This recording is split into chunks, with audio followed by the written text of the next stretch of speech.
하나님 말씀 요한계시록 18장 21절에서 24절의 말씀입니다.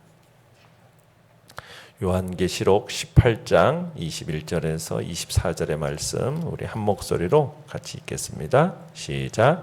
이에 한 힘센 천사가 큰 맷돌 같은 돌을 들어 바다에 던져 이르되 큰 성 바벨론이 이같이 비참하게 던져져 결코 다시 보이지 아니하리로다. 또 검은 곳 하는 자와 풍류하는 자와 퉁소 부는 자와 나팔 부는 자들의 소리가 결코 다시 내 안에서 들리지 아니하고 어떠한 세공업자든지 결코 다시 내 안에서 보이지 아니하고 또 맷돌 소리가 결코 다시 내 안에서 들리지 아니하고 등불빛이 결코 다시 내 안에서 비치지 아니하고 신랑과 신부의 음성이 결코 다시 내 안에서 들리지 아니하리로다. 너의 상인들은 땅의 왕족들이라. 내 복술로 말미암아 만국이 미혹되었도다. 선지자들과 성도들과 및 땅 위에서 죽임을 당한 모든 자의 피가 그 성 중에서 발견되었느니라 하더라. 아멘. 오늘 말씀의 제목은 되돌릴 수 없는 심판이라는 제목으로 말씀을 나눕니다. 오늘 본문은 바벨론의 멸망에 대한 최종적인 선언을 기록하고 있습니다. 선지자 예레미야가 하나님의 책에 돌을 메어서 엘의 유브라데 강에 던져서 바벨론이 이처럼 멸망할 것이다. 다시 일어서지 못하리라 예언한 예레미야 51장 63절 64절의 그 장면을 연상시키는 장면이 오늘 본문에 등장을 합니다. 내용 관찰 문제 1번을 보시면은 한 힘센 천사가 한 행동은 무엇입니까?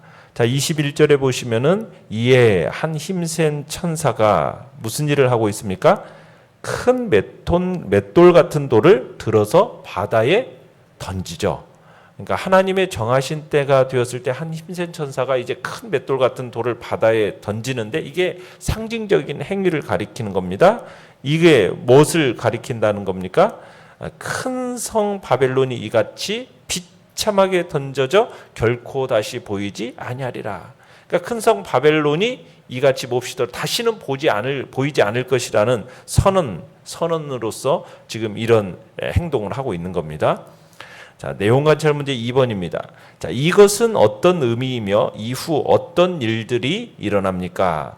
자, 여기서 큰 맷돌 같은 돌 21절에 이 돌은 고대 사회에 쓰던 건데요. 말이 돌리던 맷돌을 의미합니다. 당시 이 같은 돌들은 이렇게 당나귀나 이 말과 같은 동물들이 돌렸습니다. 그렇게 큰 맷돌 같은 돌을 바다에 던지면 어떻게 되겠어요? 그 자리에 가라앉아서 다시는 떠오르지 않게 되겠죠. 그러니까 이 비유가 말하고자 하는 것은 뭐냐? 하나님의 심판은 확실하다는 겁니다. 그리고 결코 되돌릴 수 없다라는 것을 말하고자 하는 겁니다.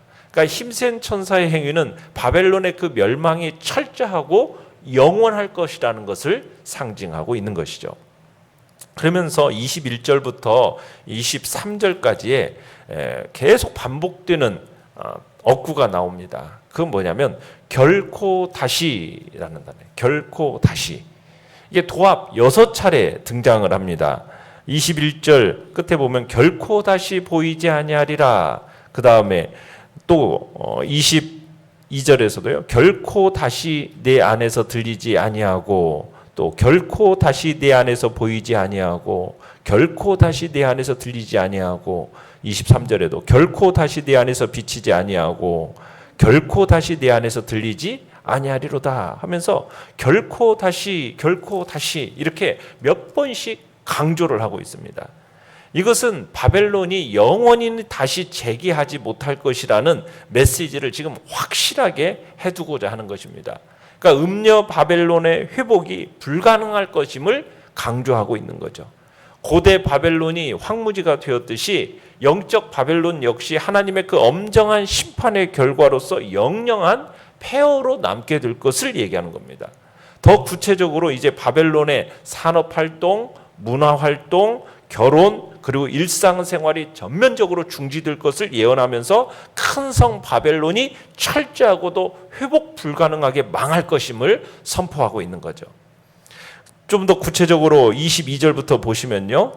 검은 고 타는 자와 풍류하는 자와 퉁소 부는 자와 나팔 부는 자들, 이 사람들은 모두 어떤 사람들이냐면 연회 잔치에 참석해서 모인 사람들의 흥을 돋구는 그런 역할을 담당하는 사람들입니다. 그러니까 이 악기라는 것은 삶의 기쁨을 표시하는 것으로 보여진 거요. 그런 점에서 이들이 연주하는 이 일체의 악기 소리가 결코 들리지 않을 것이다. 이 말은 음녀 바벨론에 대한 이 하나님의 종말론적 심판이 음행과 사치를 도모함으로써 이야기된 그 인간의 기쁨, 희열, 이것을 송두리째 앗아가 버리겠다. 이것을 지금 얘기하는 섬뜩한 이 사실을 환기시키고 있는 겁니다. 그 다음에 또 세공업자, 그렇죠? 세공업자는 어떻게 보면 음녀 바벨론의 사체에 영합하는 어떤 일체의 기술자들입니다. 이 말 속에서 오늘날과 같은 어떤 기술, 테크노라는 그런 단어가 나오게 됐는데, 그러니까 하나님의 종말론적인 심판으로서 멸망당한 이 거대 도시의 음녀 바벨론이 더 이상 세공업자, 기술자들, 이런 사람들이 발견되지 않는다라는 거죠. 그러니까 일체의 어떤 음악 소리, 인간의 희노애락을 표현하는 이 음악 소리도 들리지 않을 뿐만 아니라 또 어떤 소리도 들리지 않는다고 얘기하고 있습니까? 맷돌 소리도 들리지 않는다. 이 맷돌 소리는 뭐냐면 그 당시에 음식을 마련하는 일상적인 삶을 얘기하는 겁니다. 그 일상적인 삶 전체가 바벨론의 멸망과 함께 완전히 종결시켰다라는 것을 의미하는 거죠. 그러면서 또 23절에서는 멸망당한 거대 도시 바벨론에 더 이상 뭐가 없다? 등불빛이 발하지 못할 것이다. 하나님의 심판으로 인해서 칠흑 같은 흑암 속으로 빠져들게 될 것이다. 밤을 밝히던 등불, 요즘 오늘날 보시면은 얼마나 그 네온 사인으로 인해서 그 밤이 얼마나 밝아요. 그런데 그 밝은 불빛들이 일체 사라져 버린다라는 거예요. 그러면서 멸망한 성의 그 음산한 모습을 지금 단적으로 드러내주고 있는 거죠.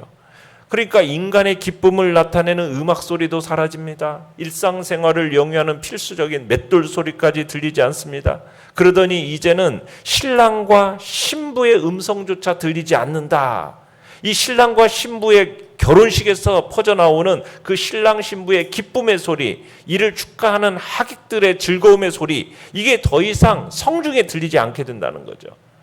그러니까 신랑과 신부의 결혼식이라는 것은 장차 남편과 아내로서 후손을 키우고 그들이 속한 공동체의 미래를 기약한다는 점에서 그 자체로 치명적인 재앙이 아닐 수가 없는 겁니다.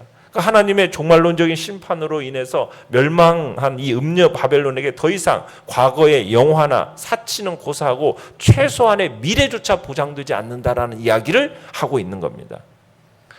여러분, 이게 이제 마지막 세상의 모습입니다. 우리는 이 세상의 모습을 아는 사람으로서 절대로 세상의 것을 목적으로 해서 살아서는 안 된다는 거죠.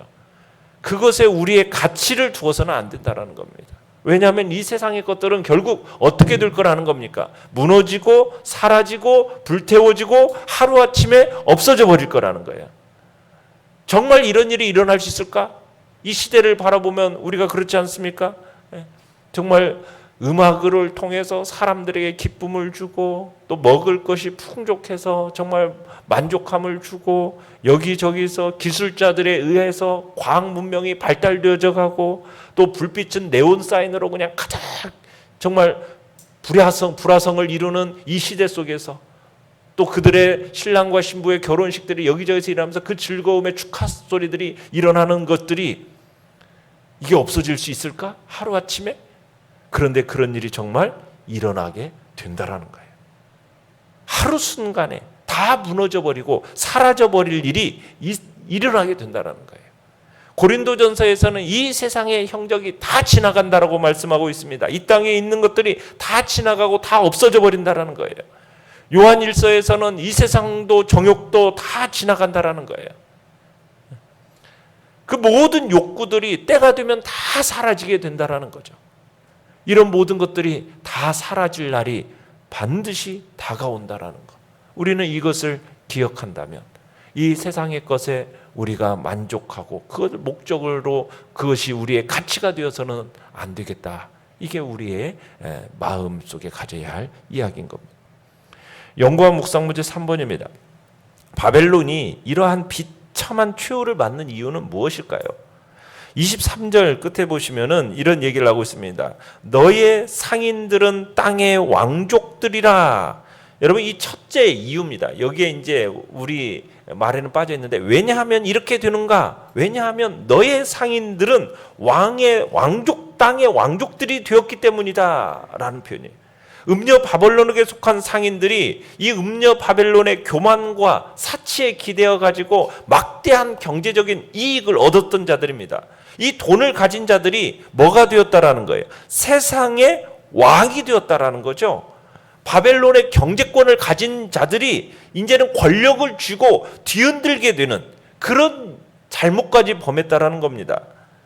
이 왕족이 되었다는 얘기는 교만함까지 이제 올라갔다는 얘기입니다. 결국 음녀 바벨론의 심판은 바로 이들의 교만에 기인하고 있다는 거죠. 거대 도시 영적 바벨론의 멸망이 바로 이런 위대한 자를 자처하는 상인들, 경제력을 가졌고 이걸 기회로 해서 경제적인 횡포를 일삼는, 자신들이 마치 이 땅의 왕족들인 것처럼 교만한 마음을 가지는 그 교만을 응징하려는 목적에서 이 심판이 비롯되었음을 얘기하고 있는 겁니다. 그러니까 돈이 전부인 것처럼 여겨지는 이 시대를, 그리고 그 돈을 가진 사람들이 권력까지 취하면서 결국 이 시대의 교만한 자로 등극하는 것에 대한 하나님의 심판인 거죠. 두 번째 이유는 23절에 또 그렇게 얘기를 하고 있습니다. 네 복술로 말미암아 만국이 미혹되었기 때문이다. 왜 멸망하는가? 음녀 바벨론이 복술이라는 방법을 통해서 만국을 미혹했기 때문이라는 겁니다. 이 복술이라는 것이 단순히 점치는 행위만을 얘기하는 것이 아닙니다. 인위적으로 인간을 속이는 각종 속임수, 또 사탄의 힘을 빌어서 사람을 미혹해 만드는 모든 형태의 술수를 가리켜서 복술이라고 얘기합니다. 그런데 이 당시 로마가 그랬어요. 만국을 유혹해가지고 자신을 스스로 있는 도시다 명명하면서 만국에게 거짓 안정감을 막 주입시켜줬습니다. 그리고 자신들의 로마는 신의 도성이다 하면서 영원할 것처럼 선전하면서 그렇게 만국을 미혹한 이 로마의 음란한 사술을 바로 얘기하고, 이것 때문에 결국 망하게 된다는 거죠. 우리가 살고 있는 이 시대에 과학기술 문명이 발달하면서 정말 모든 것들이 잘 되어져 가니까 이 모든 것들 속에서 이런 세계가 영원할 것처럼, 이것이 마치 신의 도성을 만들어가는 그런 시대 속에서 살아가는 우리 애들에게 있어서도 이것이 마침내 멸망으로 가져오는 그런 이유가 될 것을 우리에게 얘기하고 있는 거죠. 세 번째 이유는 24절에 얘기합니다. 선지자들과 성도들과 및 땅 위에서 죽임을 당한 모든 자의 피가 그 성중에서 발견되었다는 겁니다. 음녀 바벨론의 성중에서 이것이 발견되어졌기 때문이라는 겁니다. 이 바벨론이 너무도 많은 하나님의 백성들을 핍박하고 죽였기 때문에 심판이 임한다는 겁니다. 거대 도시 음녀 바벨론 가운데 여러분, 검은 고 타는 자들, 풍류하는 자들, 퉁소 부는 자들, 나팔 부는 자들, 막 이런 소리가 있었어요. 또 로마 고관의 대작들이 주문한 엄청난 물량의 즐거운 비명을 지르는 그런 세공업자들도 있었습니다. 거기에 아침마다 흥겹게 콧노래를 부르면서 음식을 만드는 그런 아녀자들의 맷돌 돌리는 소리도 있었습니다. 성 안에서는 밤새 흥청거릴 수 있도록 그냥 등불빛들이 꺼지지 않고 있었어요. 도시의 장래를 약속하는 신랑 신부의 호쾌한 웃음소리가, 또 이들을 축복하는 하객들의 축복소리가 막 요란했어요. 그런 즐거움과 기쁨의 소리가 터져 나오는 가운데 그 성 내부에는 어떤 일이 있었다는 얘기입니까? 선지자들과 성도들과 땅 위에서 죽임을 당한 모든 그런 자의 붉은 피가 숨겨져 있었다는 거예요. 성도들, 사도들, 선지자들, 이들은 모두 하나님의 택함을 받은 사람들입니다. 하나님으로부터 인정받은 사람들입니다. 그런데 이들을 향해서 바벨론은 무시했고 죽였고 피를 흘리게 했던 그 피가 바벨론 안에 가득했기에 결국 하나님께서 이에 대한 심판을 내리셨다 얘기하고 있는 거죠. 느낀 점 4번입니다. 잠시 동안 악이 득세하며 의가 핍박을 받는 것 같으나 하나님의 심판은 정확합니다. 악에 대한 하나님의 엄중한 심판을 보면서 무엇을 느낍니까? 여러분, 하나님의 그 공의로우신 심판이 반드시 있다라는 사실을 우리들이 기억하고 그 심판 앞에 우리가 두려움을 느껴야 되며, 그리고 이 세상의 것에 대해서 우리가 절대로 목적을 갖고 살아서는 안 되겠구나, 그 세상의 것에 우리의 가치를 두고 살아서는 안 되겠구나, 우리가 그것을 마음속에 다시 한번 생각해야 될 것입니다. 오늘 이 시대의 편안함들을 보면서 우리가 세상의 유혹에 빠져 세상의 것에 동경하는 마음을 가져서는 안 되겠습니다. 현재 바벨론의 삶에 만족할 것이 아니라 우리는 주님께서 이루실 그 나라, 하나님의 나라를 바라보면서 살아가야 할 것입니다. 물질의 많고 적음에, 세상 권력의 어떤 밀착 여부에 우리의 삶의 질이 있는 게 아니라 세상 최후의 날 주님 앞에 섰을 때 주님께서 우리에게 주실 그 영광스러운 나라를 바라보면서 우리가 바벨론의 미혹에 넘어가지 않고 끝까지 이 믿음의 삶을 인내함으로 살아가시고, 때로는 비록 물질적으로 우리에게 어려움이 있고 때로 사회적으로 인정 못함이 있을지라도 영적인 부유함이 가장 가치 있음을 오늘도 우리는 생각하면서 오늘 멸망당할 이 세대를 우리가 사모하는 것이 아니라 영광스러운 하나님의 나라를 바라보면서 결국 심판받을 그 일에 대한 이 세대를 생각하면서 우리는 영광스러운 하나님의 나라를 바라보는 믿음의 길을 걸어가시기를 간절히 축원합니다. 결단과 적용 5번입니다. 나는 지금 악의 자리에 있거나 악한 자들의 특세를 보며 동경하고 있지는 않습니까?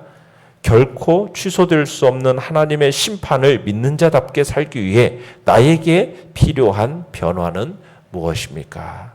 우리가 주님 앞에서 망할 이 땅의 것에 소망을 두고 살아가고 가치를 두고 살 게 아니라 심판받을 이 세상의 것에 우리의 마음을 너무 두지 말고 영광스러운 하나님의 나라, 그 나라를 우리들의 마음속에 자꾸 새기면서 살아가야겠다 결단하시길 바랍니다.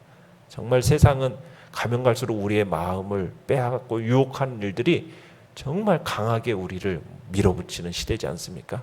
그 시대 속에서 우리는 무엇을 추구하며 살아갈지 다시 한번 돌아보는 시간이 되시길 바랍니다. 오늘의 기도 같이 읽겠습니다. 시작. 하나님의 심판이 분명히 있음을 기억하며 하나님 편에 설 수 있는 믿음과 의의 삶을 살게 하소서. 아멘. 말씀을 생각하면서 기도하시고요.